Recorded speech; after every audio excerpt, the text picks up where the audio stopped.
Olá, gente amada de Deus, nós estamos aí mais uma vez na nossa aula. Na verdade, essa aula aqui é a conclusão do segundo módulo sobre traumas, rejeições, abuso.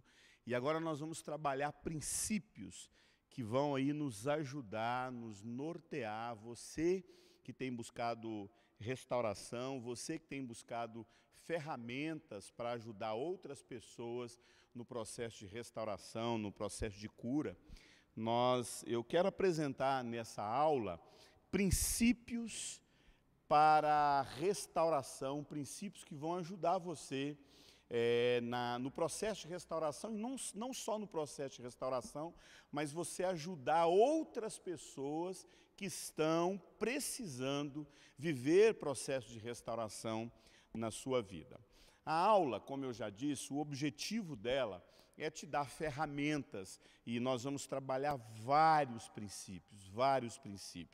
Antes da gente entrar propriamente nos princípios que falam a respeito de restauração, eu gostaria de apresentar para vocês um entendimento. Sempre as pessoas perguntam: Eurípides, o que realmente precisa, qual é a postura que uma pessoa precisa ter na vida em relação aos processos de restauração? Antes da gente entrar no conteúdo propriamente dito dos princípios de restauração, eu gostaria de falar sobre algumas posturas que a gente percebe que muitas das vezes a gente não possui, a gente não toma por questões ligadas, diante da questão ligada à restauração. Primeira coisa que você precisa entender quando a gente fala a respeito de restauração, primeiro ponto que você precisa ter é assumir. Amado, não tem como nós trabalharmos com uma pessoa, não há possibilidade da gente produzir cura na vida de uma pessoa, se essa pessoa não assume o problema que ela está vivendo. Amado, talvez não, né? Um dos grandes inimigos no processo de restauração é uma coisa chamada negação. As pessoas, elas não querem assumir os seus pecados, elas não querem assumir a sua falta de caráter, ela não quer assumir que está profundamente adoecida. A vida está dando sinais. A gente tem um corpo. Eu sempre faço uma pergunta para as pessoas: esse corpo que você tem, ele precisa ser cuidado, ele precisa ser alimentado, ele precisa ser tratado bem. A Bíblia fala a respeito disso, que quando a gente ama nós mesmos, nós cuidamos do nosso próprio corpo. Pois bem, o nosso corpo, quando ele tem alguma doença que está se desenvolvendo nele, ele vai dar sinais. E um dos principais sinais que você evidencia que você está passando por algum processo de enfermidade é a dor. E a dor, de certa forma, ela tem um benefício maravilhoso no processo de restauração.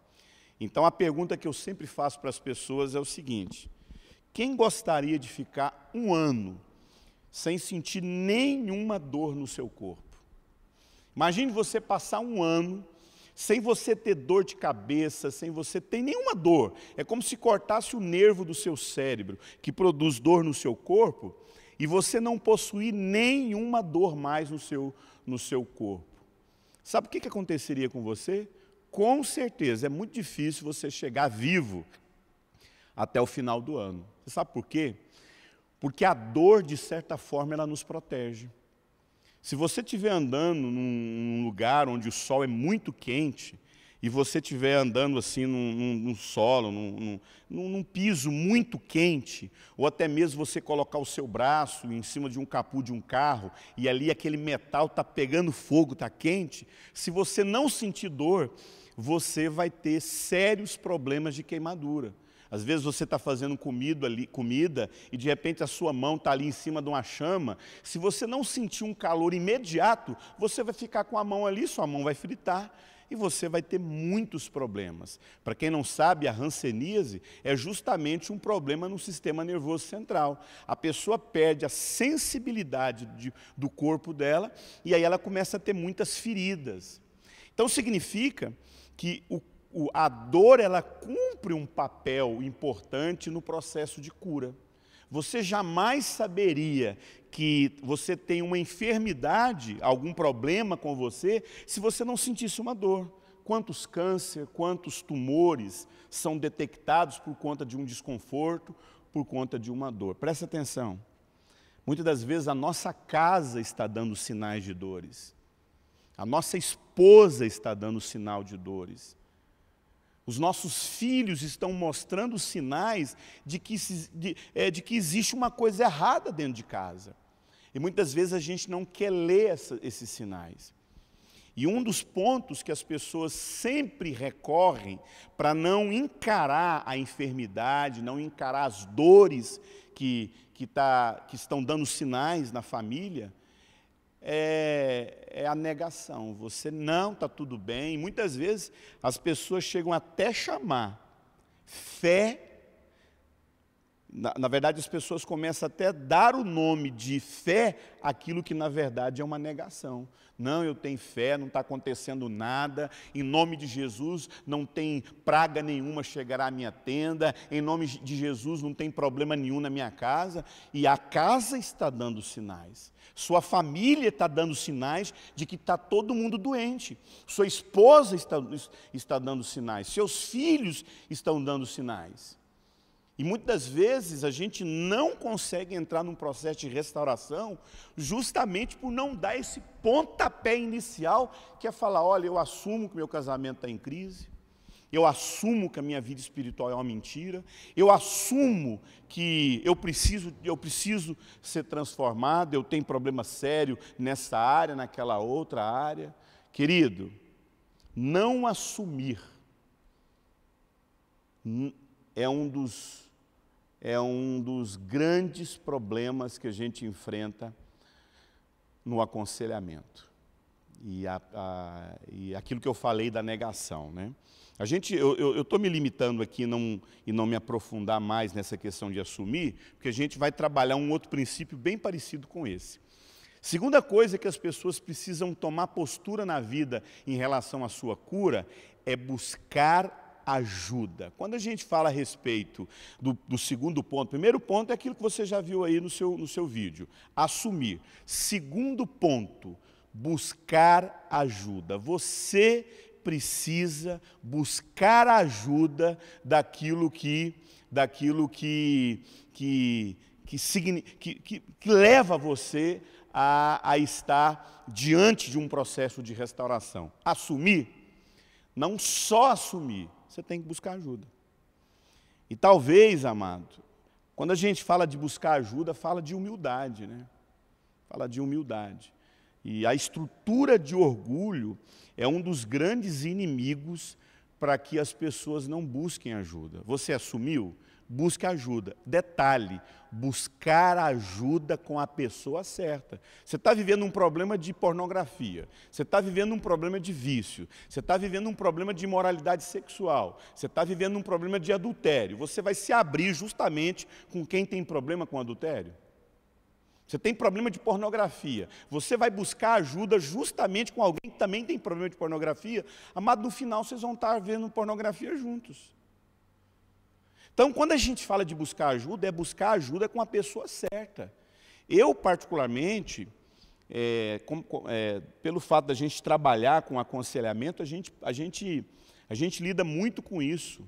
Com a ideia de que só porque você lê um livro falando sobre rejeição, só porque você lê um livro falando sobre cura da alma, só porque você lê um livro falando sobre mudança de caráter, e aí você se sente aí no direito de partir para o aconselhamento. Presta atenção, amado.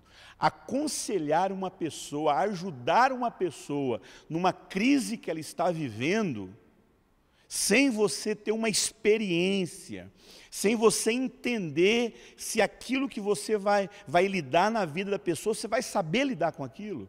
Você teve uma aula sobre abuso sexual. Querido, Não queira aconselhar alguém que sofreu abuso sexual se você não saber o que você está fazendo, porque você pode produzir outro abuso nela. Eu lembro que há muitos anos atrás, quando eu comecei a estudar sobre essa questão de abuso, eu ouvia muitos palestrantes, né? Inclusive eu tinha até uma escola que, vendo a necessidade lá de tanta gente abusada, eu acabei chamando professores para falar sobre o tema. E eu lembro que, no início dessas escolas, o professor começava a ministrar. Nessa época nem eu ministrava, eu apenas organizava o evento e ouvindo essas pessoas eu fui aprendendo. E no dia a dia, lidando com questões de abuso, com questões de homossexualidade, você vai ter uma aula só sobre esse tema, sobre homossexualidade, a construção da homossexualidade, tanto no menino quanto na menina, tanto no homem quanto na mulher. E eu lembro que os professores davam aula, e chegava em alguns temas, principalmente ligado a abuso, que tinham pessoas que estavam ali sentadas nas cadeiras, assistindo a aula, elas ficavam tão desesperadas, que elas não suportavam ouvir a aula sobre abuso e levantavam e iam embora. Eu várias vezes fui até a pessoa, sentei com ela, falei, não, você tem que ouvir isso, você não pode fugir disso não, vamos lá, vamos sentar lá. E sabia que muitas das vezes eu agi, sem saber que eu estava agindo com abuso na vida da pessoa. Porque muitas das vezes, só o fato da pessoa assistir uma aula de abuso, ela foi tão abusada que ouvir aquilo é esmagador, ela precisa ter tempo para digerir. E o fato de eu ir atrás da pessoa e pedir para ela voltar para a sala, olha, você tem que ouvir, amado, eu estava ali à beira de produzir um outro abuso na vida da pessoa. Então, quando a gente fala de buscar ajuda, você tem que saber a pessoa certa que você vai buscar ajuda. Você não pode buscar ajuda por questões ligadas a divórcio, em quem não vai saber te aconselhar. Amado, quando a gente fala a respeito de divórcio, quando a gente fala a respeito de um marido que está traindo uma esposa, de uma esposa que está traindo o marido, e se a pessoa que vai te ajudar, ela já tem um conceito fechado, não, traiu tem que separar, não, aconteceu isso, tem que separar. Muitas das vezes, quando você busca ajuda na pessoa errada, o aconselhamento que essa pessoa dá para você, porque ela generaliza tudo, ela vai colocar todo mundo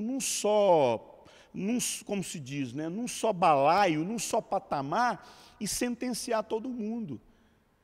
Você tem que saber quem é a pessoa que vai falar a respeito, que vai te orientar a respeito de divórcio. Quem é a pessoa que vai te orientar a respeito de abuso? Sua casa está passando por um abuso, sua esposa está passando por um abuso, seus filhos estão passando por um abuso. Querido, você precisa buscar pessoas corretas. O segundo ponto é buscar ajuda, mas eu faço questão de falar o seguinte, busque ajuda com quem pode te ajudar, não é com quem vai piorar a sua história. Quantas pessoas que eu conheço falaram, pastor, maldita a hora que eu procurei aquele conselheiro. Ele colocou a minha história diante da igreja inteira, pastor. Pastor, eu traí minha mulher, mas Deus sabe o inferno que eu estou vivendo de culpa. Deus sabe o inferno que eu estou vivendo de culpa por ter feito o que eu fiz. Pastor, a primeira coisa que a igreja fez foi expor o problema de uma forma tão terrível que piorou a situação. Eu não estou dizendo que a igreja não, que o pastor, que a liderança, não possa trazer o problema para a comunidade, para a igreja, né? Um pastor, quando ele peca, infelizmente, amado, tem gente que quando ele pratica um adultério, ele está ali entre o ciclo de amizade dele, entre a esposa, o pastor, e ele está ali, ele é um membro de uma igreja. E ele está passando por um processo de adultério, ele passou por uma confissão de adultério, ele tem que confessar para o pastor, esse pastor com muita sabedoria tem que acessar a família dele, a esposa no caso, Acredito que nem todo filho tem que saber a respeito do adultério de um pai. Acredito que nem toda filha tem condições de ouvir o adultério de um pai. Você pode trazer sobre aquela filha um peso de raiva e de ódio, porque ela pode tomar a dor da mãe. E você pode produzir um outro problema muito mais sério. A palavra de Deus diz: confessai os vossos pecados uns aos outros. Mas a Bíblia não fala quem é a pessoa que você tem que confessar. Que você tem que confessar pecado, você tem. Que você tem que buscar ajuda, você tem. Mas você tem que saber quem você vai buscar ajuda. Se um membro de uma igreja comete um pecado, ele vai buscar ajuda num pastor, num conselheiro. E esse conselheiro precisa tratar esse problema ali dentro do ciclo de relacionamento dele. Agora, se um pastor adultera, esse pastor é responsável pela igreja. Querido, ele pecou contra a família dele, ele pecou contra a igreja.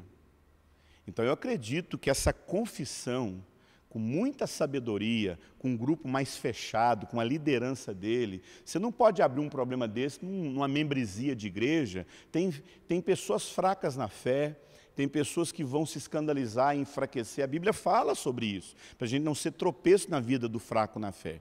Então, acredito que isso pode ser feito dentro de uma liderança. Agora, presta atenção. Pense numa pessoa como eu. Eu não tenho influência só sobre a minha família. Eu não tenho influência só sobre a minha igreja.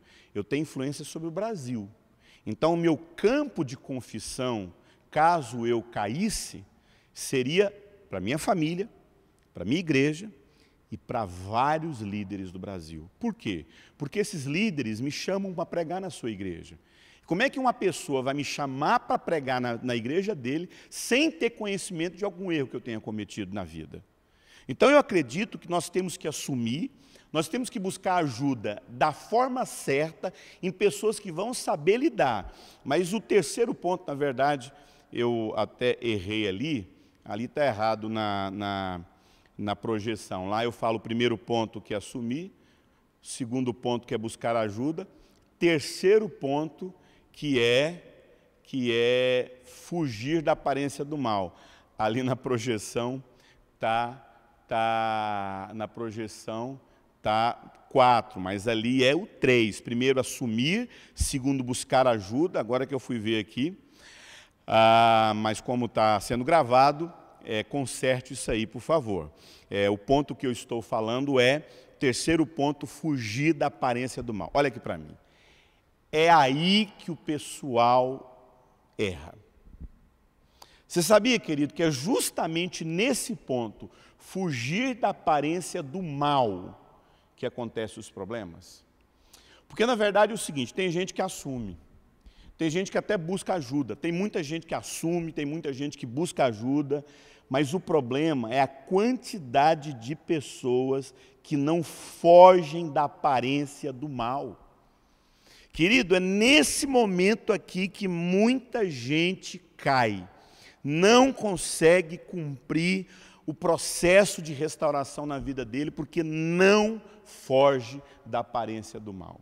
Deixa eu te fazer uma pergunta. Você teve problema com garotas de programa, com prostitutas. Vamos imaginar que você teve, assim como eu tive no passado, muitos problemas na área da prostituição.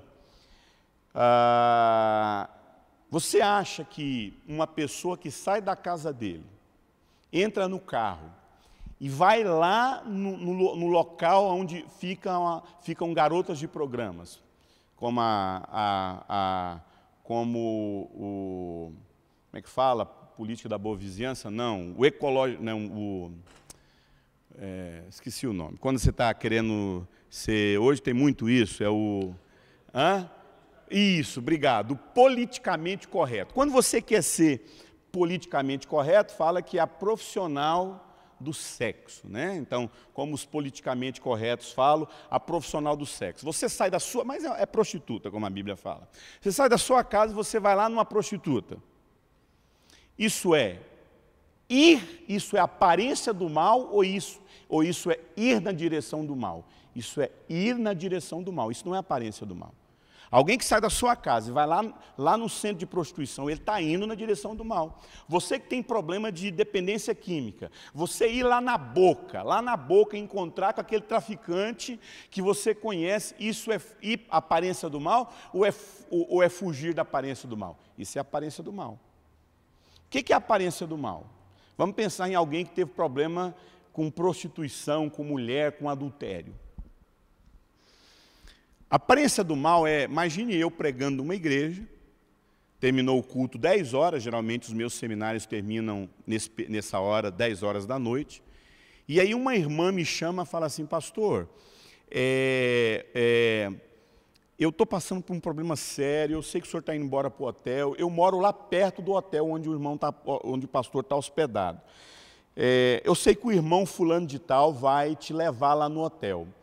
Posso ir com o irmão no carro, e aí o irmão me deixa contigo lá no hotel, a gente senta ali no sofá do hotel, e aí depois eu pego um Uber e vou embora. Querido, imagine a pessoa que vai me levar para o hotel, vendo uma irmã da igreja entrar no carro, deixando eu naquele hotel com uma irmã, eu estou indo aconselhar aquela irmã. Aquela irmã está indo comigo com um aconselhamento, eu vou sentar na recepção do hotel. Então, eu sei que aquela pessoa está ali comigo para aconselhamento.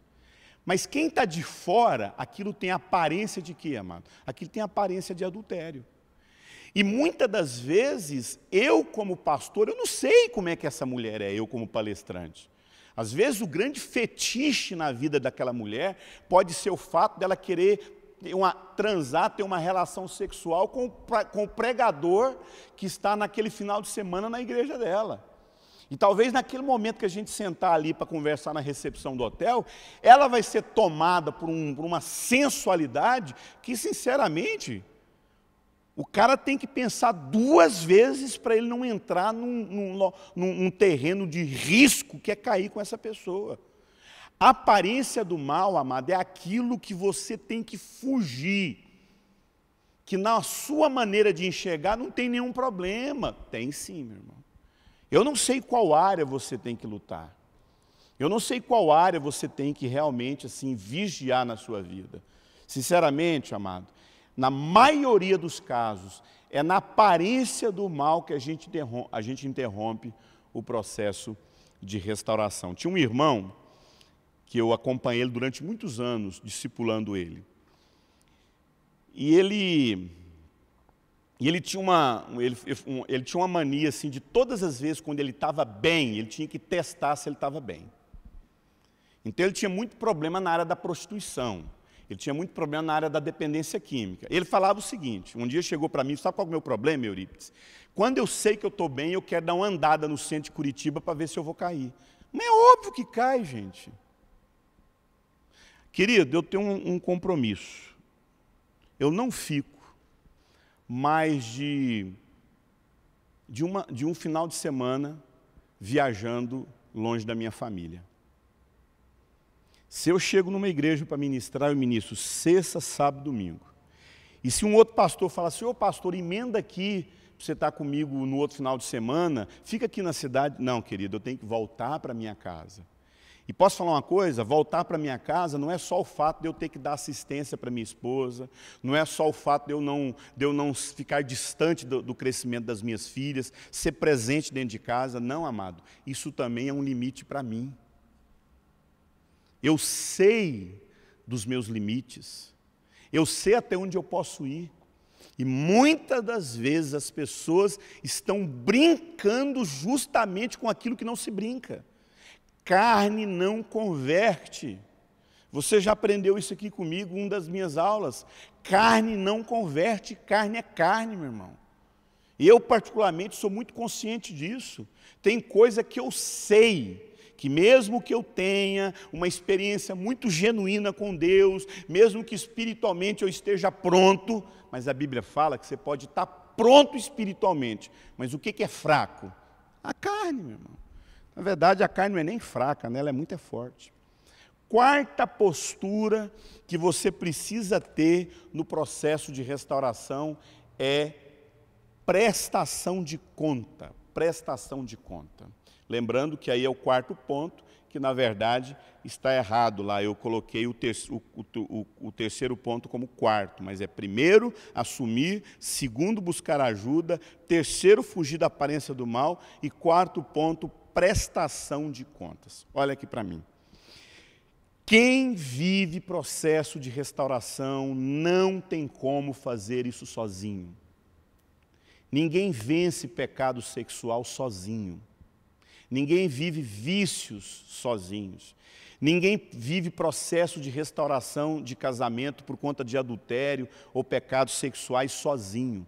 A maioria não. Todo processo de restauração, põe isso na sua cabeça.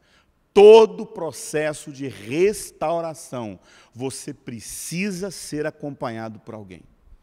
Você precisa prestar conta. A gente usa uma outra expressão, viver na luz, amado. Quem está na luz está na cruz. Quem está nas trevas está no cão. Quando você traz a coisa para a luz, acabou, meu irmão. Porque o diabo ele habita nas trevas. Enquanto existir áreas ocultas na sua vida, enquanto existir segredos na sua vida, se você não trazer isso à luz, amado, trazer a luz é levar para a cruz, meu irmão. Trazer a luz. E essa questão da prestação de conta é algo muito sério. Porque, estranhamente falando, e eu falo estranhamente porque eu já vivi isso várias vezes, não só na minha própria vida pessoal, mas no aconselhamento. Estranhamente falando, deixa eu te contar um segredo para você vencer tentação. Você tem tentações na sua vida. Pornografia, masturbação, adultério, seja lá o que for. Vício, né? Mentira, compulsividade. Eu não sei a falta de caráter, os pecados que você enfrenta na sua vida. Mas presta atenção, você sabe o que eu descobri? Que esses pecados a Bíblia chama de paixões. Paixões da carne. Os frutos da carne poderia se resumir como paixões carnais. Estranhamente falando, quando você desenvolve na sua vida uma cultura de prestar conta sistematicamente na sua vida, como eu já disse, eu já aconselhei várias pessoas que elas não conseguiam vencer pecado de tentação, queda, pornografia, ela não conseguia. Mas o fato dela começar, eu comecei a prestar atenção isso na vida das pessoas e na minha vida também, quando eu vivi processo de restauração. Quando você confessa as suas tentações, ou até mesmo as suas quedas, você está vivendo processo de tentação. E aquilo que a gente ensina, é melhor confessar uma tentação do que um pecado cometido. Quando você confessa a tentação, é como se você bloqueasse o pecado. Você vai ter uma aula sobre isso, sobre como o pecado se desenvolve na nossa vida. Tem uma aula que eu vou só trabalhar a respeito disso. Quando você confessa uma tentação, à medida que você vai confessando as suas tentações, à medida que você vai confessando as suas paixões, curiosamente falando, essa paixão ela vai perdendo poder dentro de você. Aquilo que era incontrolável na sua vida, aquilo que era incontrolável comer, aquilo que era incontrolável na pornografia, todas as vezes que você, na verdade tem que ser mais confessar a tentação do que o pecado, mas se você caiu, confesse. Todas as vezes que você confessa uma tentação, todas as vezes que você confessa uma queda, aquilo vai perdendo aquela paixão dentro de você. Essas paixões da carne, elas enfraquecem à medida que você confessa. É interessante se você caísse, se você tem a prática de ter quedas ligadas à pornografia, à imoralidade, ao adultério, uma vez por mês, uma vez por semana, quando você começa a desenvolver uma prática de confissão de pecados, de procurar o seu discipulador, procurar o seu pastor, procurar o seu líder e confessar o seu pecado, você vai começar a perceber que os espaços de uma queda à outra vai aumentando. Sabe? Igual contrações de mulher quando vai engravidar, cada vez quando vai chegando ao parto, a contração vai diminuindo, vai ficando mais próxima da outra. Na confissão é o contrário. Cada vez que você confessa um pecado, cada vez que você confessa a tentação para evitar a queda, esses espaços da queda vão aumentando. De modo que aquilo que acontecia com você todo dia, vai começar a acontecer de 2 em 2 dias quando você confessa. Vai começar a acontecer de 4 em 4 dias, de 1 mês. E quando você vê, você vai perceber que aquele pecado não é mais algo constante na sua vida. Pecado passa a ser um acidente na sua vida e não uma prática. Mas você precisa desenvolver essa capacidade da prestação de conta, de confessar, e à medida que você confessa os seus pecados, como eu já disse, isso vai perdendo essa paixão dentro de você. Então, eu queria só trazer esses pontos aí sobre andar na luz, sobre trazer a luz, sobre trazer a luz e assumir e buscar ajuda, fugir da aparência do mal, para a gente poder entrar no nosso conteúdo aí, que é como realmente encontrar restauração. Querido, quando a gente fala a respeito de restauração, da mesma forma que eu trabalhei resumidamente aqueles 4 pontos, agora a gente quer trabalhar mais detalhadamente aqueles 4 pontos. O que é preciso encontrar no coração de alguém? O que é necessário você encontrar no coração de alguém que está desejando transformação e cura? Primeira coisa que a gente tem que encontrar no coração dessa pessoa é humildade. Queridos, não tem como uma pessoa ser restaurada se ela não tiver uma postura na vida de humildade. Humildade, amados, sem sombra de dúvida, é o terreno dos milagres. Essa palavra humildade, ela traduz um vocábulo, né, bíblico, que tem a sua derivação, que sugere a mais aflição e uma condição íntima de se entregar a alguém numa aflição profunda. A ideia é como se você estivesse extremamente aflito, extremamente desesperado para poder se humilhar, para poder se lançar, para poder buscar ajuda. Interessante que 1 Pedro 5,6 fala: Deus resiste aos soberbos, mas dá graça aos humildes, amado. Querido, muitas vezes a nossa falta de humildade, as pessoas sempre falam: eu não entendo porque aquele pastor não quer me ajudar, eu não entendo porque fulano não quer me ajudar, eu estou aqui, eu fiz tudo errado, tudo bem, eu errei, mas essas pessoas não querem me ajudar. Muitas das vezes, amado, até quando algumas pessoas buscam ajuda, elas buscam debaixo de soberba, elas buscam debaixo de um coração errado. E muitas vezes não é o pastor que não está querendo te aconselhar, muitas das vezes não é o conselheiro que não tem tempo para você. Tem conselheiro, tem pastor que está tão atarefado que ele não consegue organizar a vida dele para atender alguém. Mas você pode, muitas vezes você precisa entender que é Deus resistindo você na vida de alguém. Você está buscando restauração? Então posso falar uma coisa para você: seja humilde, tenha humildade. Restauração começa com humildade e quebrantamento. Lucas 14:11 diz: porque todo aquele que se exalta será humilhado, mas todo aquele que humilha será exaltado. Querido, Deus não se impressiona com as nossas palavras, Deus não se impressiona com a sua performance, Deus se impressiona com a sua atitude. E que essa atitude seja fruto de um coração quebrantado. Como eu disse, o principal terreno do milagre é a humilhação, é a humildade e o quebrantamento. E isso não tem como você buscar ajuda se você não quebrar essa estrutura de orgulho. Lembra lá de Naamã? O que faltou para Naamã para ele ser curado? Humildade.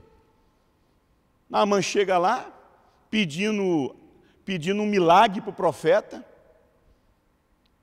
Então, o profeta Eliseu fala, não quis nem recebê-lo lá na casa dele. Fala, não, fala para ele banhar 7 vezes lá no rio. Ele falou, que história é essa? O cara me pediu para fazer isso, tal, amado. E é interessante que o servo lá de Eliseu, o Geazi, chega para Naamã, fala, Naamã, obedece. Em outras palavras, seja humilde.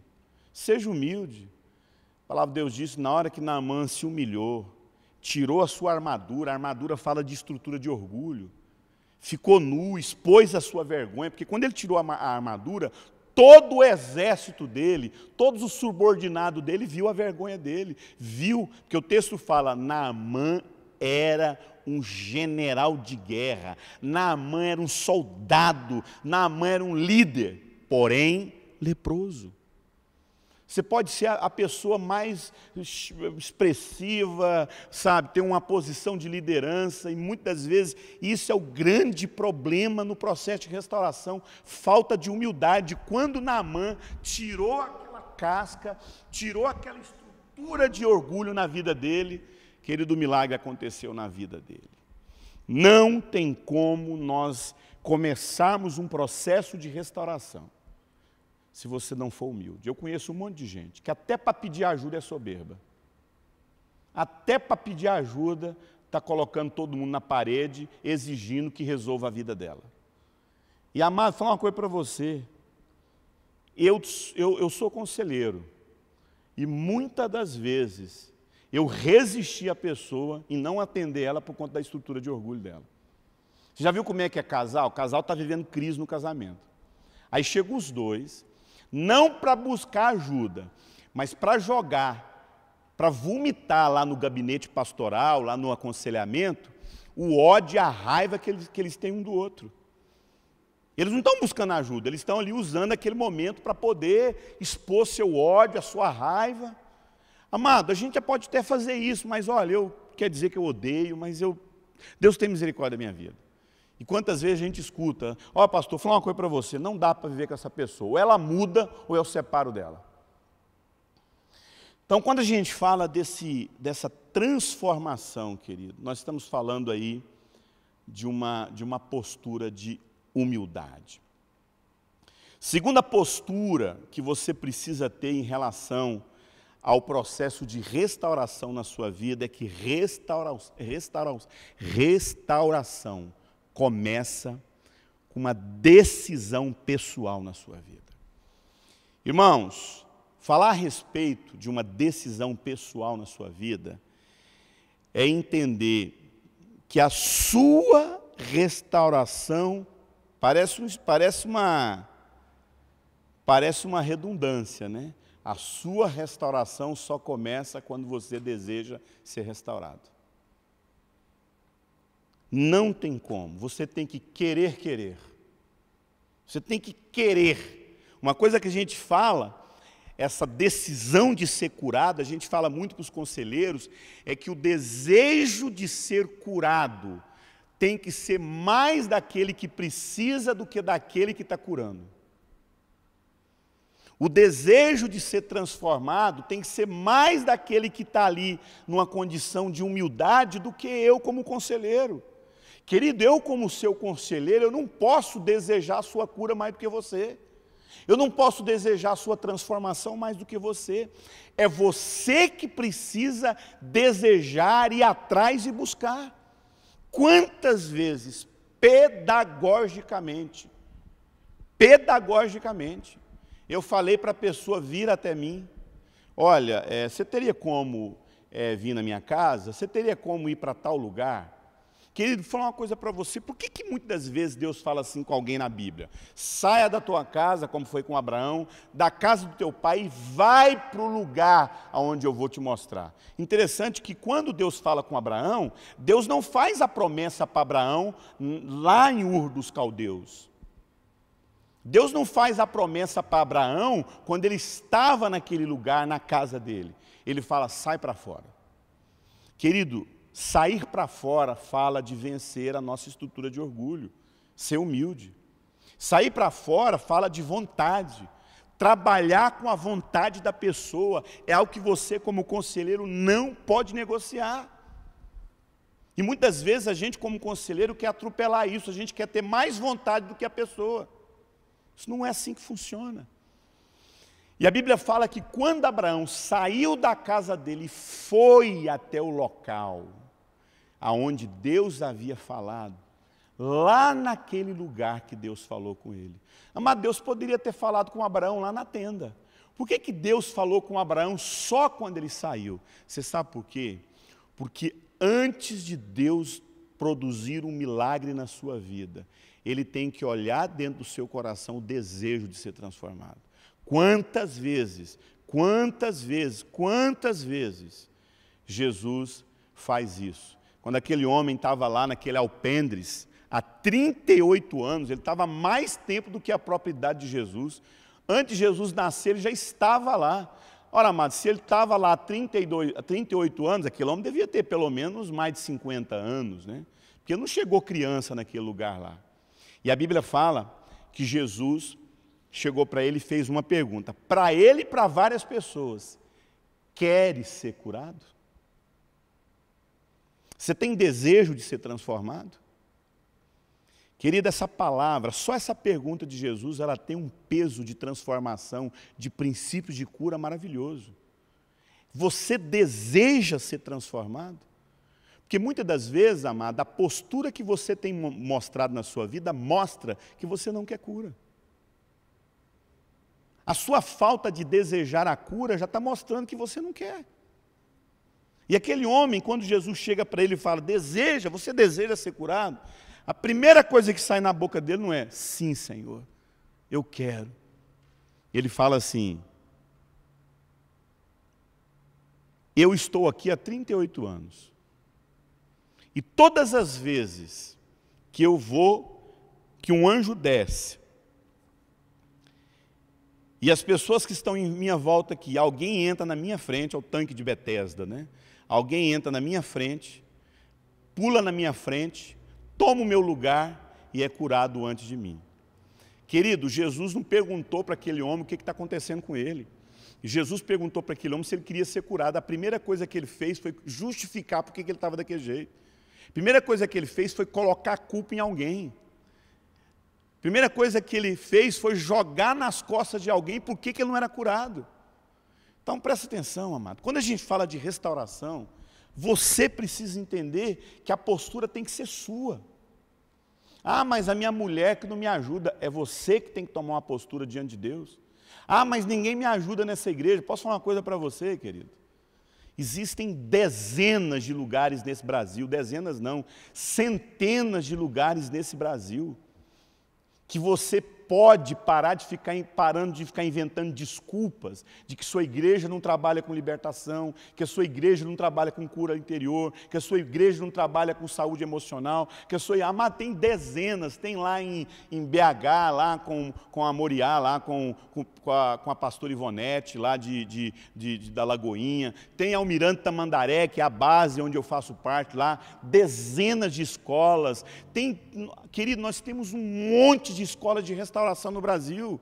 Tem lá em Vitória com Alcione Emerick, lá o Secrai, dezenas. Você pode ir aí no seu telefone, na sua internet e digitar escolas de cura. Você vai lá, você passa uma semana, você passa um mês, você passa 20 dias. Então tem que tomar uma decisão. O problema é que a gente fica inventando desculpas, sinceramente. Os empecilhos que a gente coloca na vida é tudo desculpa para a gente não assumir que falta realmente uma decisão pessoal na sua vida. Tome a decisão de ser curado. Pare de inventar desculpas. Pare de transferir responsabilidade. Ah, eu não sou curado por conta de fulano. Outra postura que você precisa ter em relação à sua cura é aquilo que a gente fala que é o enfrentamento.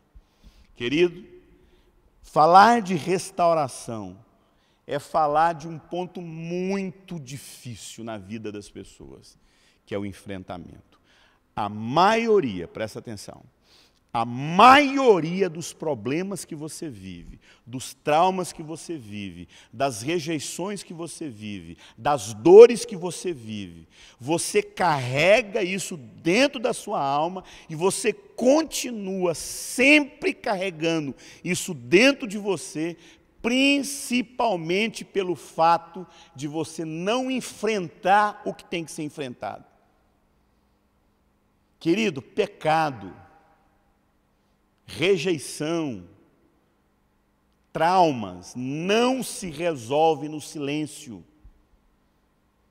Doenças da alma, rejeições, abandono, isso tem que ser tratado, tem que ser enfrentado, tem que ser tratado, tem que ser deixado na cruz. Mas isso não se faz sozinho. Quanto mais você se fecha, mais você alimenta isso na sua vida. O que mais sustenta o pecado, o que mais sustenta o vício, é o medo de se abrir. Nunca haverá cura se nós não perdermos definitivamente esse medo de falar. E na verdade, assim, se a gente não aprender a falar, expor isso, colocar isso para fora, toda restauração, se você pudesse até repetir isso comigo, toda restauração precisa passar pelo processo do enfrentamento. Aquilo que não é enfrentado não é tratado. Aquilo que não é exposto não é tratado. Enfrentar o que precisa. Aí a gente cai, a gente vai para um outro princípio, que daqui a pouco eu vou falar para você, que é a exposição. Mas deixa eu te contar uma história. Tem uma mulher, ela morreu, já tem uma missionária, ela já morreu tem 5 anos. Ela chamava Corien ten Boom. Para quem não sabe quem foi a Corien ten Boom, a Corien foi uma mulher de Deus. A família ten Boom era dono de uma loja de pedras preciosas, relógios, né? E ela tinha uma loja na Polônia, né? Essa loja lá na Polônia, ela vendia, a família dela, o pai dela e a irmã dela. Como era uma família cristã, quando estourou a Segunda Guerra Mundial, porque eles eram cristãos, e eles vendo os judeus sendo massacrados na Polônia, eles começaram a esconder judeus no porão da casa deles, né? É um livro maravilhoso chamado Refúgio Secreto. Tem até um filme antigo chamado Refúgio Secreto. Eu acho que você consegue achar na internet lá, até 0800. É um filme muito antigo chamado Refúgio Secreto. E eles começaram, essa família começou a esconder pessoas no porão da casa deles. Até que os alemães lá, eles conseguem descobrir que aquela família estava escondendo os judeus. Toda a família ten Boom foi enviada para o campo de concentração. Lá, resumidamente, rapidamente, a irmã dela morre, o pai dela morre logo na primeira semana lá na câmara de gás, e ela vive durante muitos anos ali, durante muito tempo naquele campo de concentração. E tem um momento que a irmã dela está até morrendo nos braços dela, se eu não me engano, ela morreu de pneumonia. E ela com raiva, tendo ódio dos judeus, a Corien, e a irmã dela falando: Corien, não existe abismo mais profundo que Deus não seja profundo. Corien, não existe abismo profundo que Deus não seja mais profundo. Corien, da mesma forma que nós escondíamos os judeus lá na nossa casa, se esconda em Deus no meio dessa tragédia. Busque refugiar em Deus no meio dessa tragédia que nós estamos vivendo aqui. A irmã dela morre, acaba a guerra, a Corien sobrevive ao campo de concentração, vai para a cidade dela, né, como sobrevivente do Holocausto, e ela vai viver na cidade dela, e ali, depois de alguns anos, ela recebe um chamado de Deus para a vida dela. E esse chamado é que ela ia para missões, ela ia pregar em todos os continentes da terra. Quem conhece Corien ten Boom, quem lê o livro da Corien ten Boom, sabe que ela pregou para todos os continentes do mundo, falando do amor de Deus e como ela sobreviveu no campo de concentração. E ela conta que ela ficou muito feliz, ela tinha nisso, quando ela estava no campo de concentração, ela estava na Alemanha, e ela fugiu da Alemanha, foi viver nos Estados Unidos, e até porque foi muito traumático, né, horroroso que ela viveu no campo de concentração, ela fugiu para os Estados Unidos. E ela está ali feliz da vida, e um jovem, bem jovem, ela também era jovem nesse período, bateu na porta da casa da Corey, levando para ela um presente. O nome desse jovem era Loren Cunningham, o fundador de Jovens com a Missão. E o Loren Cunningham chegou ali para a Corey, ela ficou toda feliz, ele chegou para a Corey em Tembu e deu para ela uma mala e falou assim, olha, Deus falou lá na minha casa que era para me levar essa mala aqui, porque com essa mala você ia pregar o evangelho por todo o mundo. Ela falou que ela ficou feliz da vida, porque agora tinha confirmação de Deus do chamado dela. Aí o Loren Cunningham falou assim para ela, só que tem uma coisa, Corey, Deus falou para você começar o seu ministério na Alemanha. Você vai voltar para o lugar onde você foi humilhada e matar a sua família. Ela falou, não, Deus, o Senhor não vai fazer isso comigo, não. Não, naquele lugar eu nunca mais volto. O Loren Cunningham falou, Corey, é na sua humilhação, é na sua vergonha, aonde você mais foi envergonhada, aonde você mais sofreu, é lá naquele lugar que o seu ministério começa. Ela foi obediente a Deus e fez uma cruzada de pregação na Alemanha, e ela conta que no primeiro dia estava lá pregando numa praça pública, muita gente ouvindo, já tinha passado todos aqueles horrores da guerra, e ela estava pregando, de repente, quando ela faz o apelo, me vem um homem na direção dela. Ela lembrou na hora, era justamente o homem que mais violentava ela no campo de concentração. Aquele homem veio chorando na direção da Corey, aquele homem não sabia que se tratava de Corey em Tembu, ele não lembrou dela, e ele veio chorando, pedindo oração, ela falou, não, Deus, esse homem não, Deus falou, enfrente a sua Alemanha. Enfrente a sua Alemanha, enfrente o seu medo, enfrente a sua dor, enfrente o lugar que você tem mais raiva e ódio, é ali que eu vou começar a cura na sua vida. Amada, a história diz que ela foi na direção daquele homem, quando ela colocou a mão na cabeça daquele homem, a história diz que ela conta como se fosse uma energia entrando nela, e ela sentiu o amor de Deus invadindo o coração dela. Amado, tudo que não é enfrentado na sua vida te paralisa. Você tem que enfrentar seus medos, enfrentar seus pecados, enfrentar sua deformidade, enfrentar seu passado vergonhoso. Tem que enfrentar, amado. Enfrentar é assumir que você errou, enfrentar é não justificar os seus erros, enfrentar é se colocar diante da sua família e falar, olha, eu faltei caráter, eu não tive hombridade, enfrentar a sua dor também, enfrentar a dor do abuso, enfrentar a dor da rejeição, enfrentar o abandono e colocar isso para fora e vomitar. E quando a gente enfrenta, a gente passa para outro princípio, que é o princípio da exposição.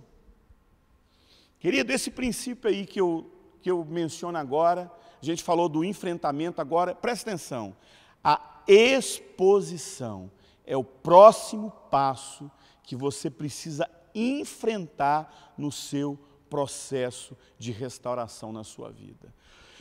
Exposição, querido, está aí agora um desafio também na nossa vida, porque qual foi a primeira coisa que o Adão fez quando pecou no Éden? Ele se escondeu, amado. Ele se escondeu. E é interessante quando a gente fala de se esconder, né? Quando esse Adão, ele esconde, ele não assume realmente a sua vida de pecado, o pecado que ele cometeu, e ele se esconde atrás daquele arbusto. É curioso que Sempre nós estamos querendo achar alguma coisa para nos esconder atrás, para não enfrentar os nossos pecados. Muitas vezes a gente se esconde atrás de uma amizade, muitas vezes a gente se esconde atrás de um ministério, muitas vezes a gente se esconde atrás do ativismo de trabalho. Amado, por trás de muito ativismo, muitas das vezes tem até pecado oculto. Tem muito pastor, tem muito líder, que ele não para de trabalhar, de fazer, para não ter que enfrentar o que tem que ser enfrentado. Expor a nossa vida, expor a nossa dor, expor a nossa história, expor a nossa culpa. Claro que isso não é fácil, amado. Expor pecado não é fácil. Foi exatamente isso que Adão fez, ele se escondeu, e esse processo a gente repete ainda na vida. E o mais interessante é que essa postura de se esconder do Adão estava diretamente ligada ao medo dele. O problema, amado, sempre será o medo de se expor. Sempre será. Nós seres humanos, a gente gosta das nossas máscaras, né?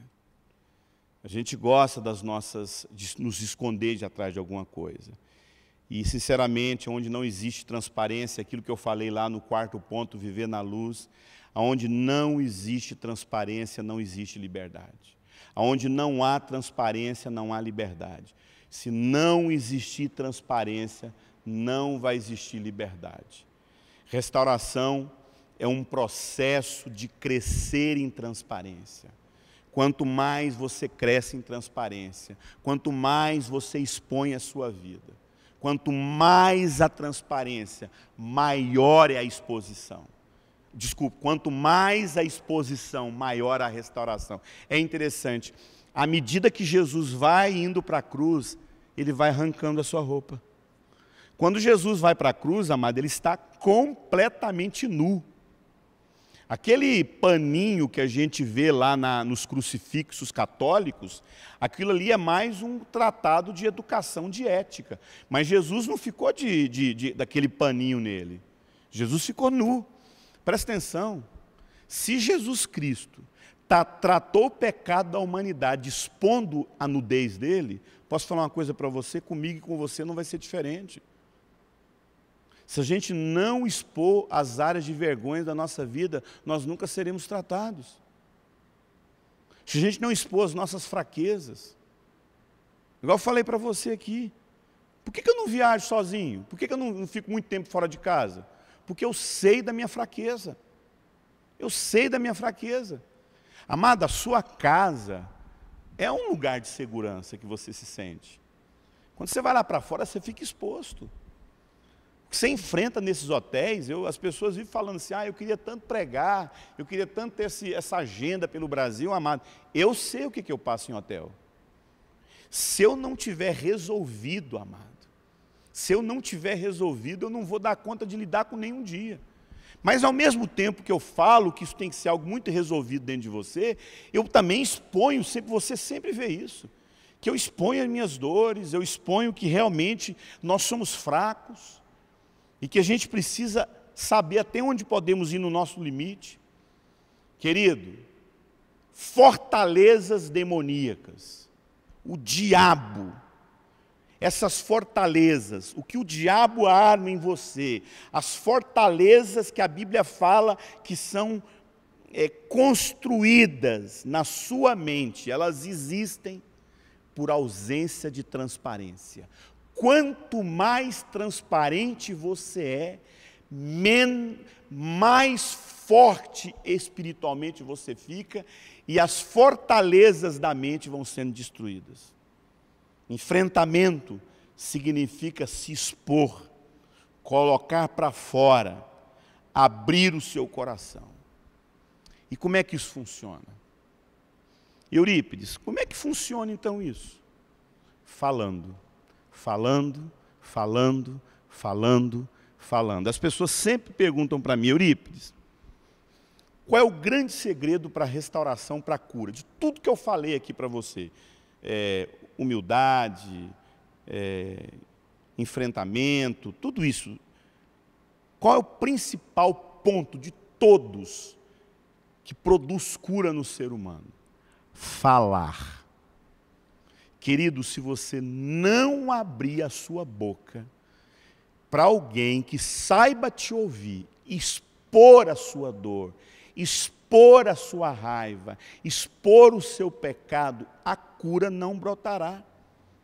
Com certeza, muitas áreas da sua vida, elas não prosperam justamente pelo fato de você viver no ocultismo, eu sei que a expressão é pesada, mas nessa obscuridade da sua vida.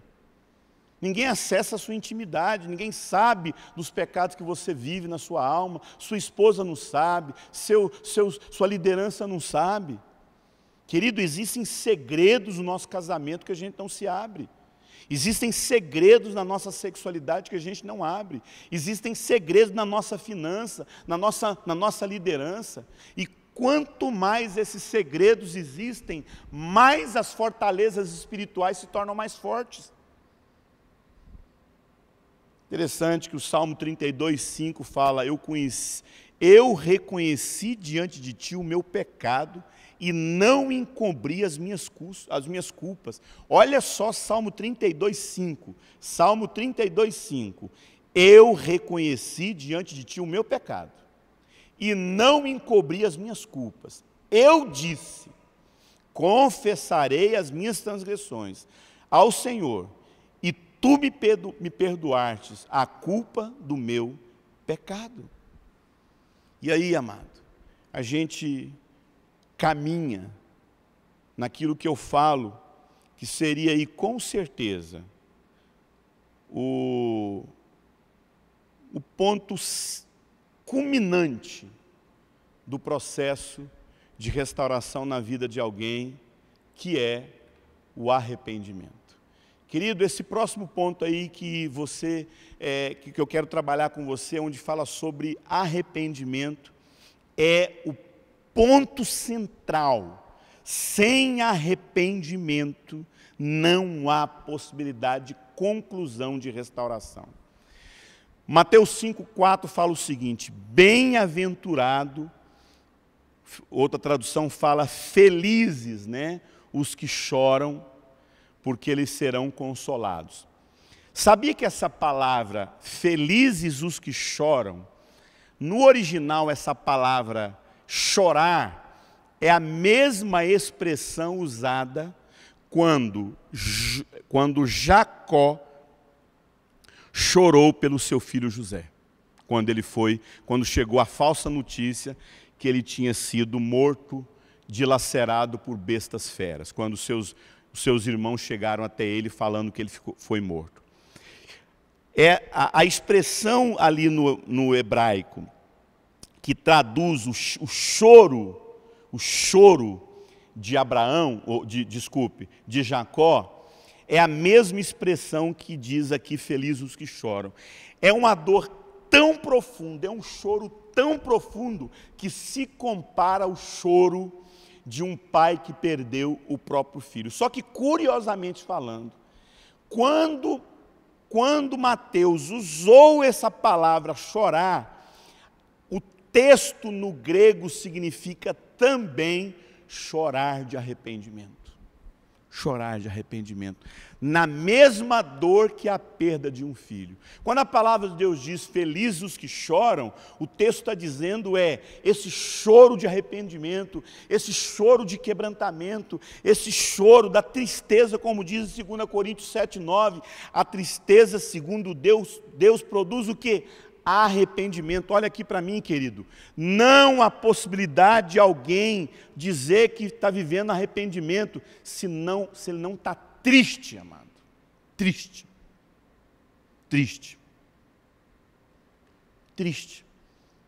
Não tem como, amado, você não praticar um pecado que você não fica o dia inteirinho, até depois de pedir perdão. Deus, tem misericórdia. Deus, eu estou envergonhado. Deus, eu estou envergonhado. Amado, por isso que esse ponto é muito sério. Sabe por quê? Porque o arrependimento é um princípio inegociável em todo o processo de restauração. Inegociável. Você está buscando ajuda? Você tem problema de trauma? Pastor, então você está dizendo para mim que mesmo que eu tenha sido abusada na minha vida, mesmo que eu tenha sido maltratado, eu preciso me arrepender? Amado, tudo aquilo que fizeram de errado com a gente no passado, a gente vai reproduzir isso também na vida de alguém. A gente reproduz isso nos nossos filhos, na esposa, no marido, nas nossas relações. E não é porque fizeram algo errado com você que você não vai ter que pedir perdão pelo que você está também reproduzindo na vida de alguém. Porque da mesma forma que alguém fez algo errado com você, a sua dor, a sua raiva, isso produziu na vida de alguém também isso. E você está produzindo na vida de alguém que também foi ferido por você. Então, todo o processo de transformação tem que contemplar o arrependimento. Quando a gente fala de arrependimento, amado, nós estamos falando de reconhecer debilidades, manias, esquisitices, vícios, relacionamentos abusivos. E não tem como, querido, eu atender alguém se eu não perceber que essa pessoa está arrependida pela vida de pecado, pelos erros, pelos comportamentos adoecidos que ela nutre na sua vida. Restauração começa em reconhecer o seu comportamento adoecido. Arrependimento fala de pecado. E não é possível ajudar alguém sem antes essa pessoa ter consciência de pecado. Eu sempre ensino isso. Às vezes eu estou ministrando em algum seminário, aí sempre uma mãe chega, principalmente quando é aula de homossexualidade, falando a respeito de comportamentos homossexuais, masculino e feminino, carência, vícios. E aí chega sempre uma mulher, geralmente a maioria das vezes é uma mulher. Pastor, o senhor poderia, eu vi na sua palestra, eu descobri que meu marido, meu filho é muito doente. Vai ter ali um homem que me procura, e são raras as vezes. Geralmente o homem não procura ajuda. A gente é assim até na nossa saúde, a gente só vai procurar ajuda quando a gente está morrendo.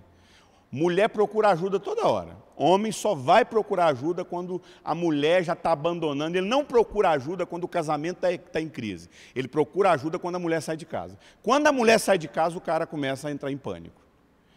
E a maioria das pessoas que me procuram ajuda são mulheres, não são homens. Mas geralmente as mulheres chegam para mim falando o seguinte: pastor, o senhor poderia ligar para o meu filho? Eu queria que ele te ouvisse. O senhor tem como marcar um aconselhamento com ele? Primeira coisa que eu falo: minha irmã, está aqui meu WhatsApp, fala para ele me ligar. Primeiro que eu estou trabalhando com aquele primeiro ponto lá, que é humildade.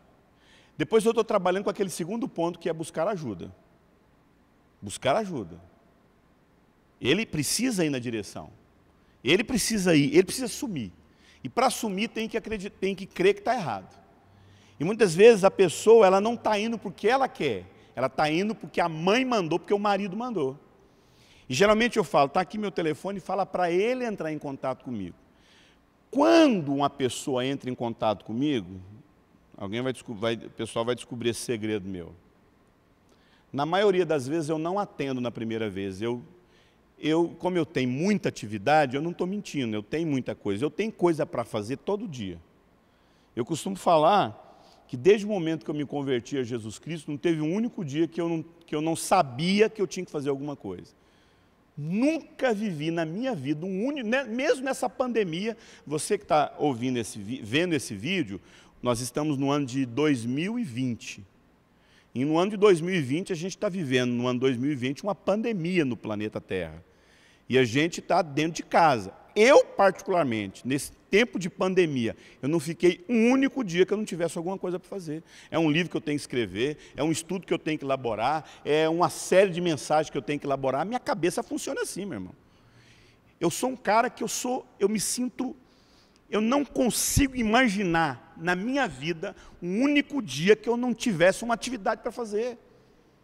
É claro que eu tenho meu tempo com a minha família, é claro que eu tenho meu tempo com as minhas filhas, é claro que eu tenho meu tempo de sentar na mesa, de almoçar, de ter tempo com a família. Não é aquele ativismo louco, é uma atividade com propósito.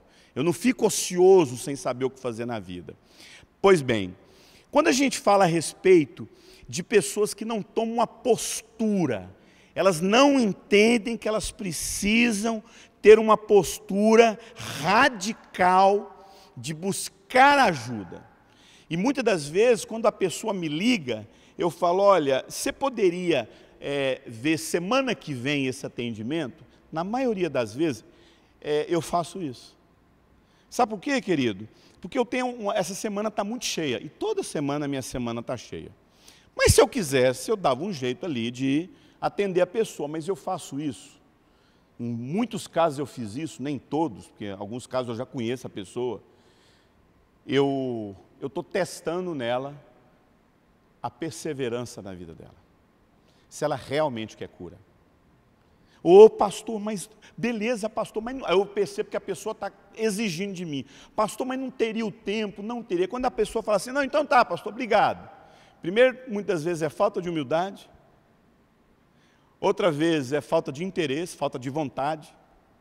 Ela não quer enfrentar. Só que eu nunca vou atrás da pessoa. É a pessoa que tem que ir atrás de mim. O que significa, amado? Quando a pessoa está diante de mim, primeira pergunta que eu faço para ela, eu já sei o caso, se é homossexualidade, se é adultério, se é vício. Eu falo, você está me buscando porque fulano pediu para você vir aqui, ou porque você reconhece que precisa de ajuda e tem consciência que aquilo que você está fazendo é pecado. Se a pessoa fala assim, pastor, eu estou com a minha vida destruída, eu preciso de ajuda. Opa, uma luzinha boa acendeu. Mas eu já tive casos que a mãe levou o filho chegou na minha frente, sentou na minha frente, falou o seguinte, pastor, eu cheguei para a pessoa e falei, se você está aqui porque você quer ou porque sua mãe trouxe você? Não, é porque minha mãe trouxe eu, minha mãe me trouxe aqui.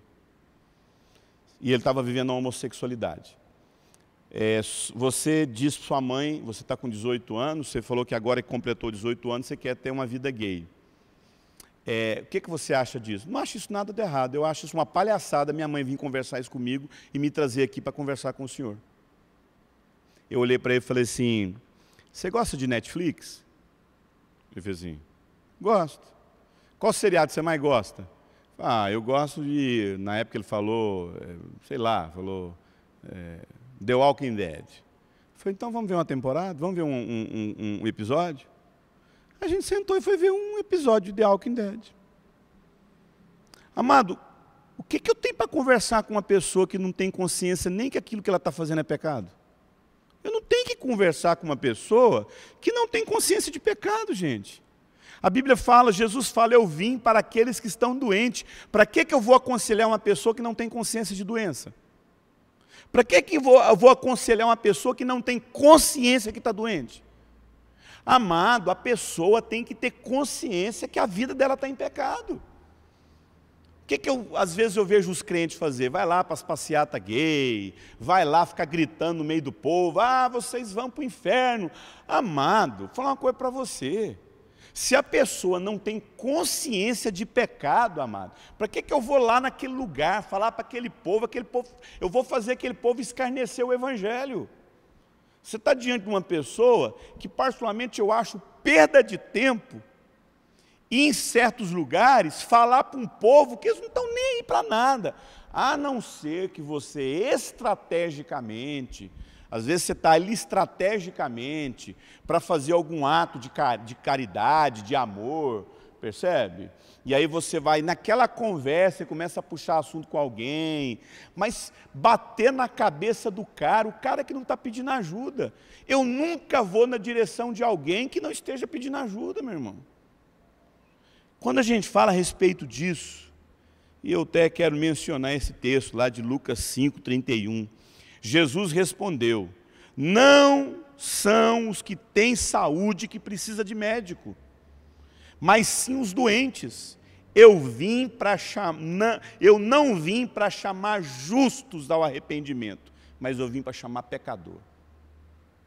Amado, se a pessoa não assumir que é um pecador, se a pessoa não assumir que está numa vida de imoralidade, que o casamento é uma mentira, que a vida é máscara, que ele é robozinho, ele só reproduz. Aquilo não nasce do relacionamento dele com Deus, aquilo não nasce de uma vida de quebrantamento, e aquilo não nasce de uma vida genuinamente convertida. Amado, não tem como.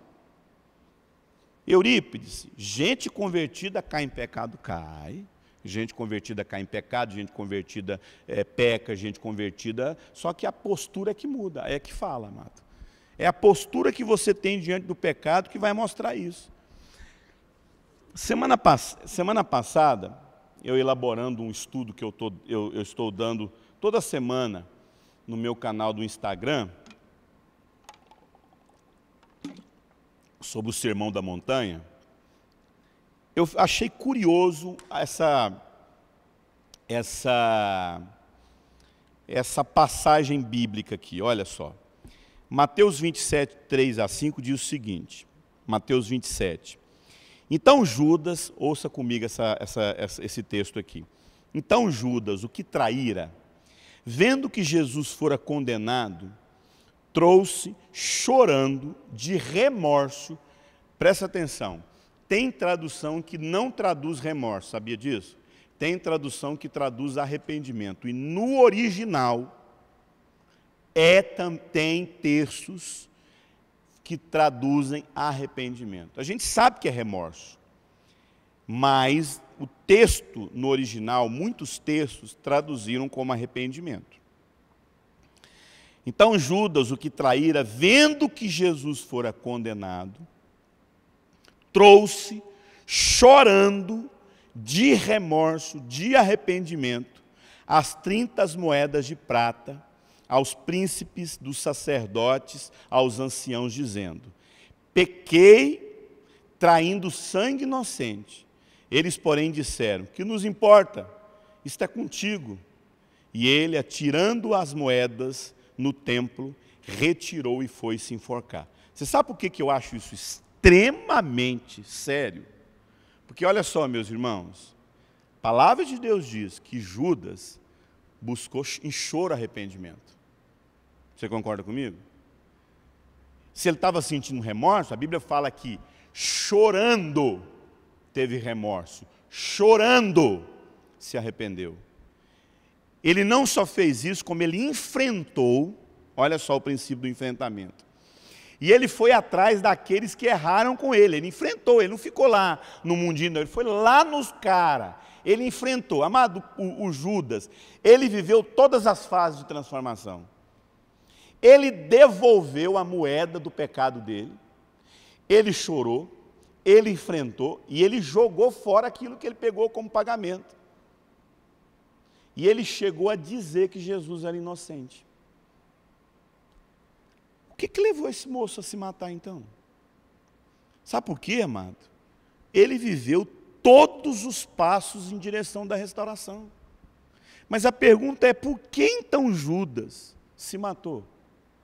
Sabe por quê, amado? Presta atenção. Porque existe uma diferença enorme entre Judas e Davi. Judas e Davi. Existe uma diferença enorme entre Judas e Pedro. O Pedro foi pescar. Você sabe por que eu interpreto a pesca de Pedro? Era Pedro falando o seguinte: eu preciso assumir alguma coisa na minha vida. Eu não prestei para ser pregador, eu não prestei para ser seguidor de Jesus, mas eu pelo menos vou pescar na minha vida. O Pedro teve uma postura na vida e ele também foi chorar os pecados dele. Por que eu uso o exemplo de Judas e Davi também? Porque quando Davi pecou e ele foi confrontado lá pelo profeta Natã, e a hora que ele foi confrontado, ele não orou a Deus pedindo para ser livre da espada. Ele não orou a Deus pedindo para Deus restaurar o ministério dele. Ele não orou a Deus pedindo para Deus restaurar o governo dele, o reinado dele, a autoridade dele. Sabe qual foi a oração de Davi? Deus, o Senhor pode me tirar tudo. Eu pequei. E o meu pecado está diante de mim. Não é a espada que está diante de mim. Não é os meus inimigos que estão dentro de mim. Deus, que eu estou diante de mim aqui é o meu pecado. Ele não estava vendo inimigo, ele não estava vendo a espada que Natã falou que nunca faltará na casa dele. Ele não estava preocupado se o reino dele ia ser tirado. A única coisa que ele disse: pequei contra ti, e o meu pecado está diante de mim. Senhor, não retires de mim o teu espírito. Talvez esse seja o ponto principal entre Davi e Judas. Porque Judas, possivelmente, ou até mesmo com certeza, estava preocupado com reputação e postura. Reputação como é que seria? Ele estava diante dos privilégios que ele ia perder. Ele estava pensando na reputação dele, ele não estava pensando na agressão, no ataque ao caráter de Cristo e ao ataque ao caráter de Deus. Davi, quando ele pecou arrependido, porque aquilo ele feriu o coração de Deus, e o Espírito de Deus poderia até ser tirado da vida dele. Essa é a diferença, amado.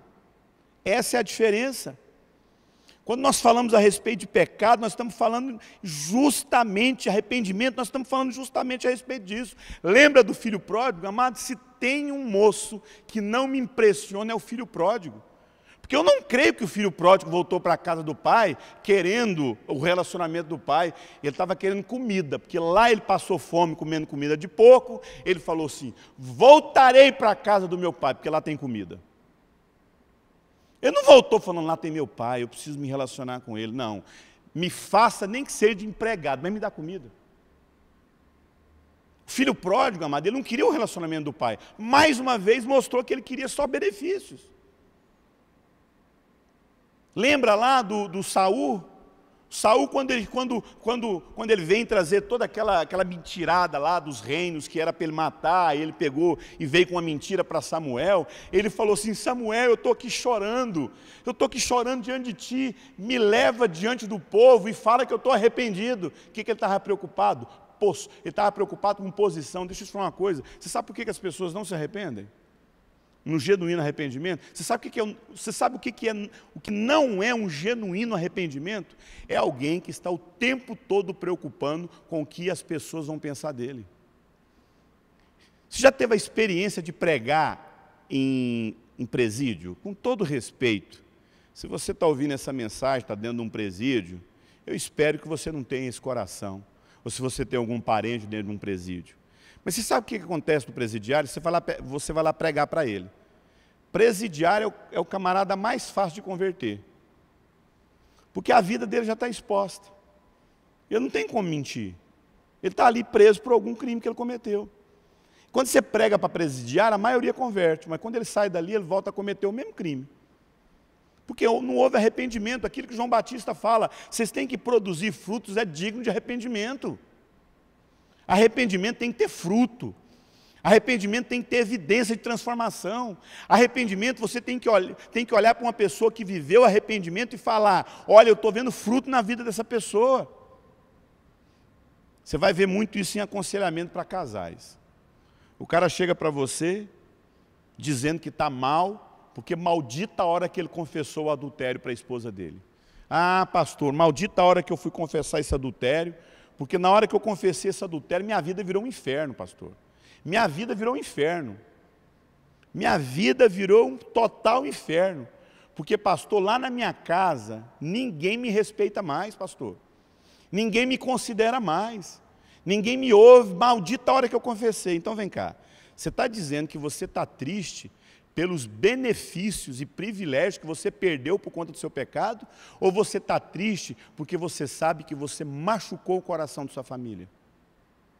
Você quer restaurar os relacionamentos. Você não está querendo restaurar o relacionamento, você está querendo restaurar a sua posição. Você está querendo restaurar a sua autoridade. Amado, quando você comete um pecado, um adultério na sua vida, e você quer viver restauração, se tem uma coisa que você não tem que estar preocupado é com posição, com autoridade.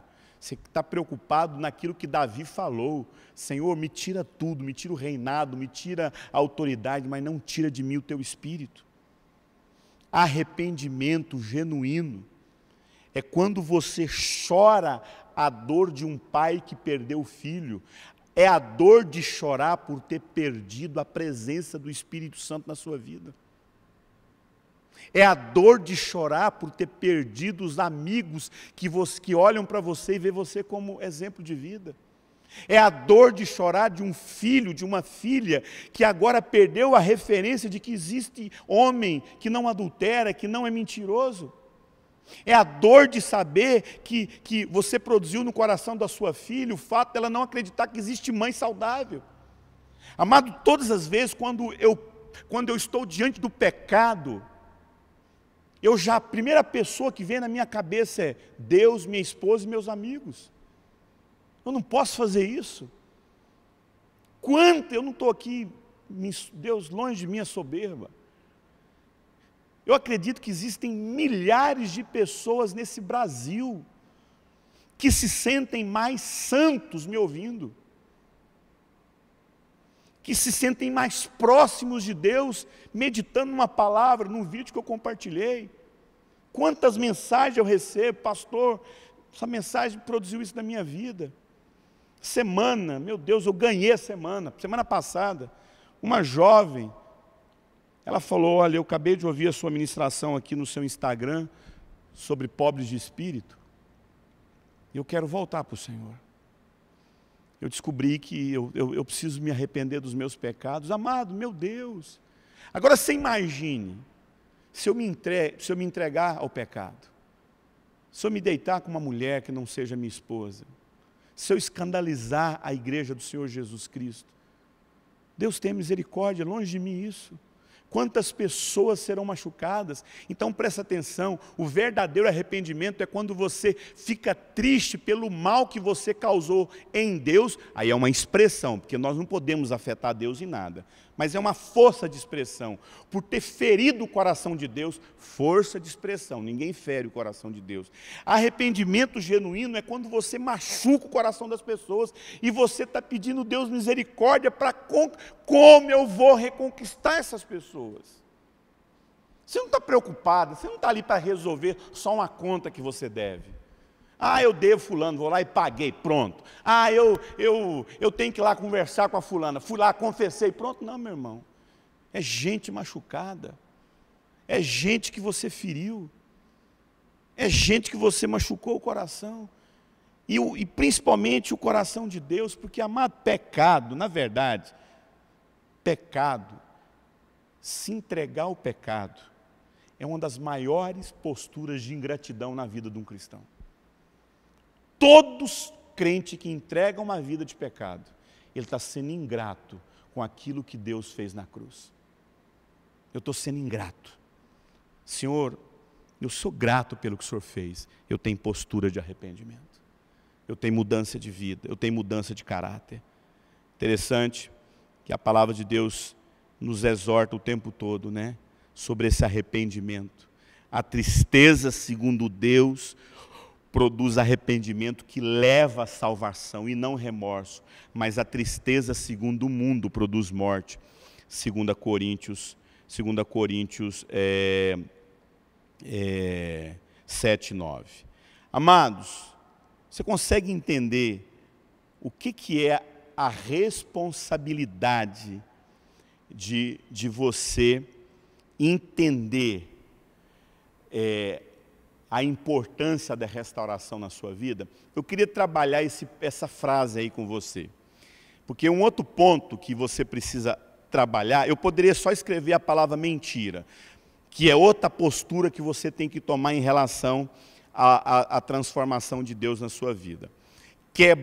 Aprenda a quebrar o poder da mentira que você carrega em sua vida. Presta atenção. Um outro ponto que você precisa trabalhar na vida de alguém, e um outro ponto que você precisa trabalhar na sua vida, é trazer a verdade. Eu me arrependi, eu tomei postura, eu enfrentei, eu tive humildade, eu me arrependi. Agora presta atenção. Qual é a próxima postura que você precisa ter na vida? Você precisa saber a verdade de Deus para a sua vida. Você viveu uma vida de mentira.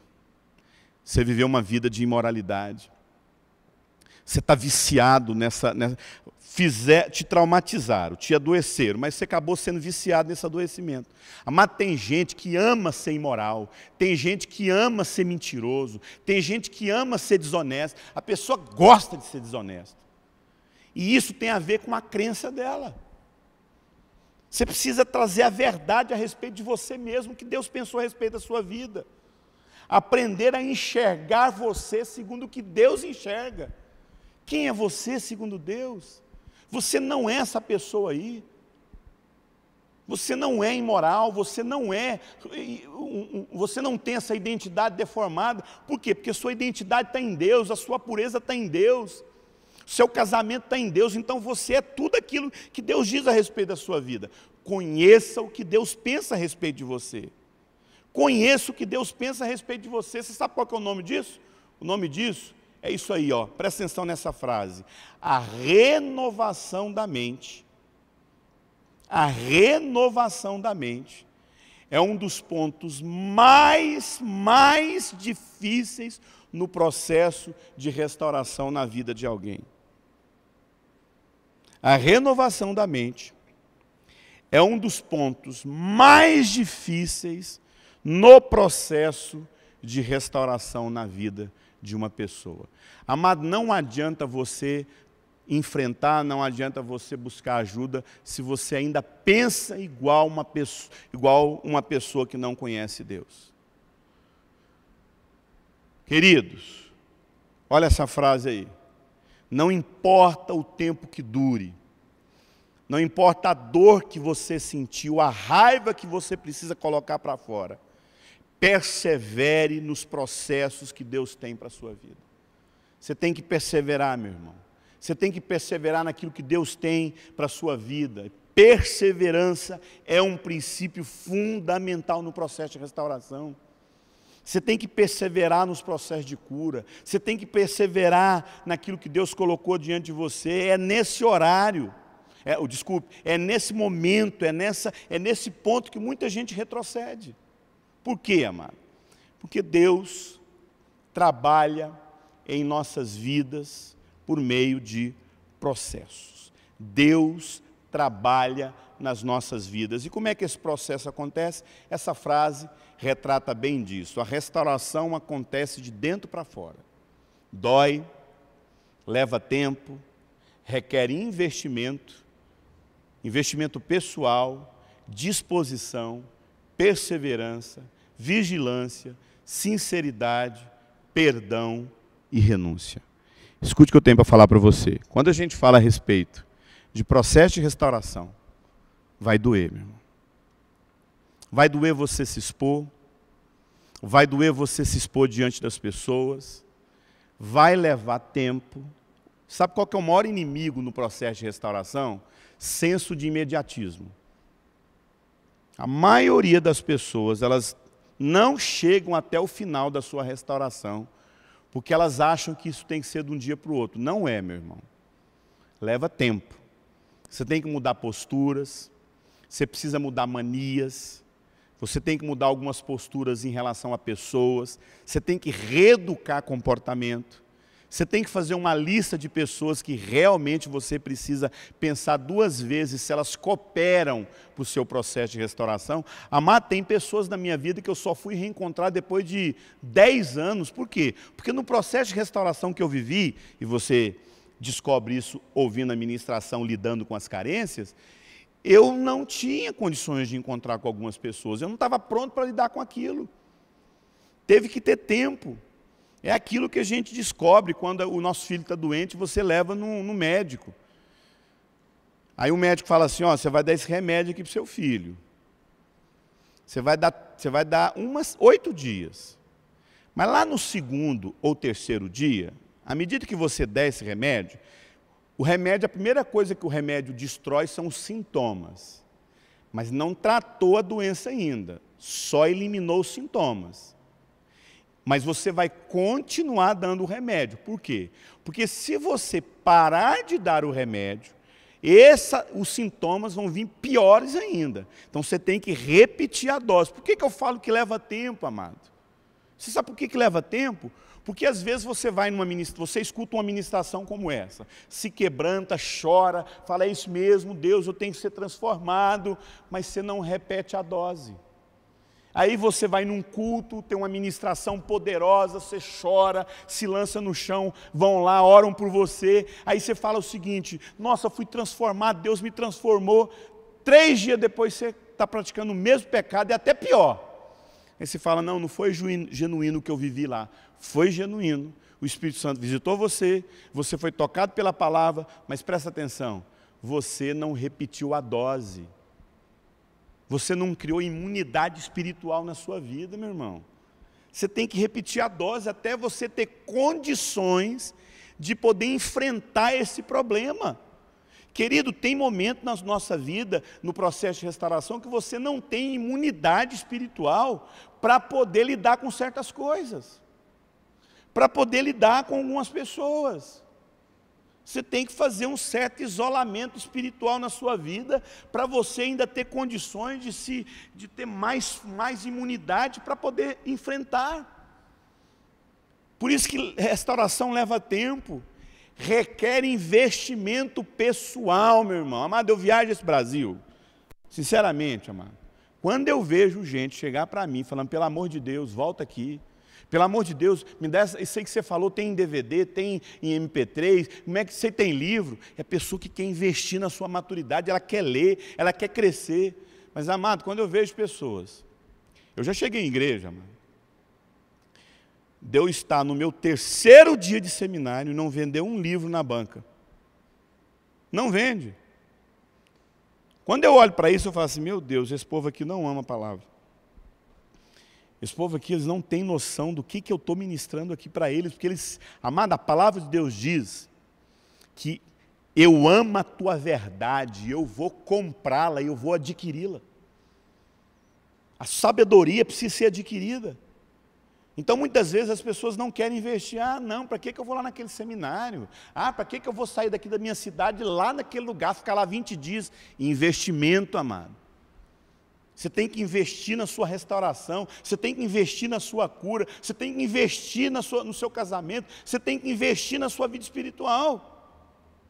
Tem que ter disposição, falei sobre isso, perseverança. Deus age na perseverança, meu irmão. A palavra de Deus diz em Tiago, é perseverando que vocês obterão vida. Não tem como você alcançar o que Deus tem para a sua vida se você não perseverar nos processos que Deus tem para você. Vigilância, fugir da aparência do mal. Falamos sobre isso. Vigiar, meu irmão. Vigiar.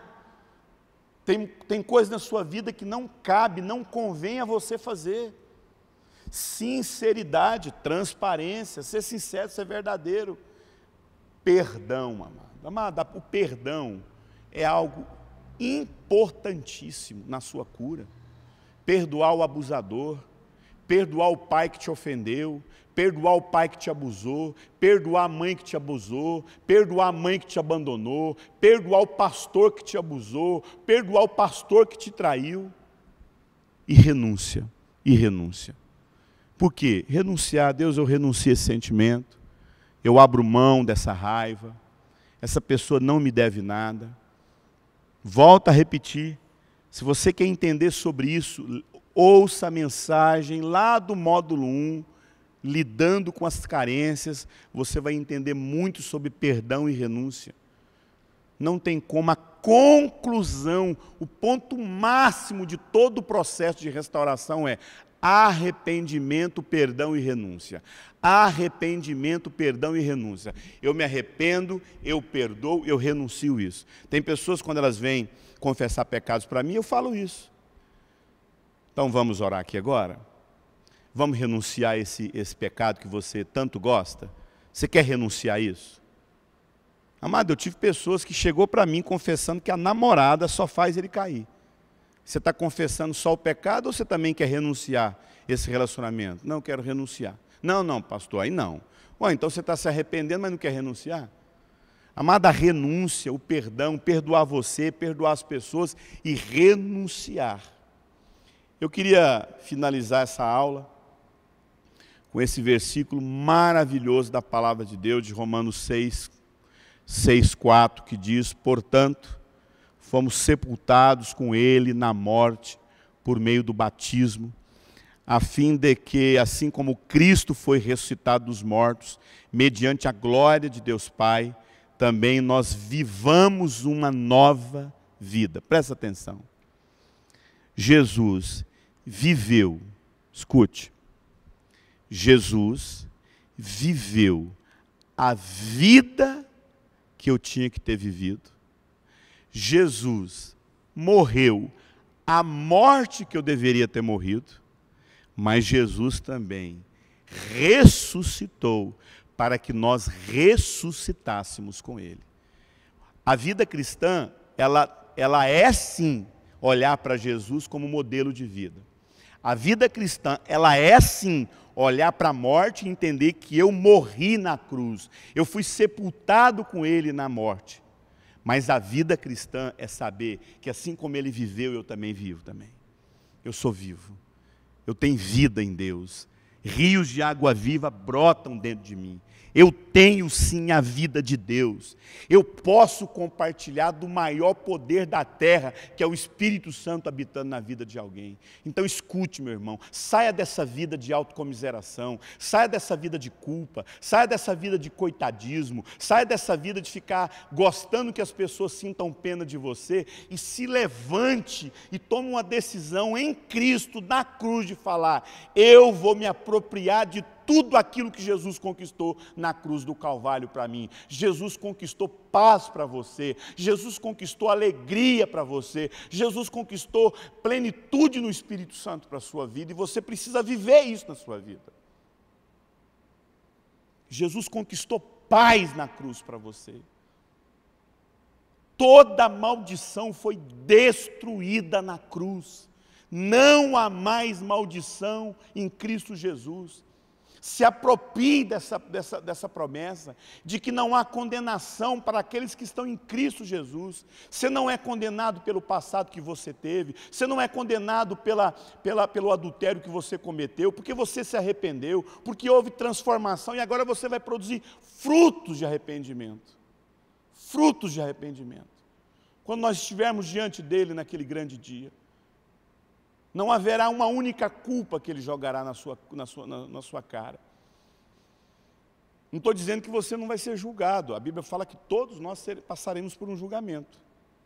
Mas qual é a diferença entre um ímpio julgado e um cristão que vai ser julgado? Algumas pessoas chegam a dizer: não, no dia da conclusão das eras, somente o ímpio será julgado. Não é isso que a Bíblia fala. A Bíblia fala que Deus colocará do lado as ovelhas e os bodes. Haverá um julgamento, mas presta atenção. Uma coisa é você ser julgado por um crime que você sabe que você é culpado.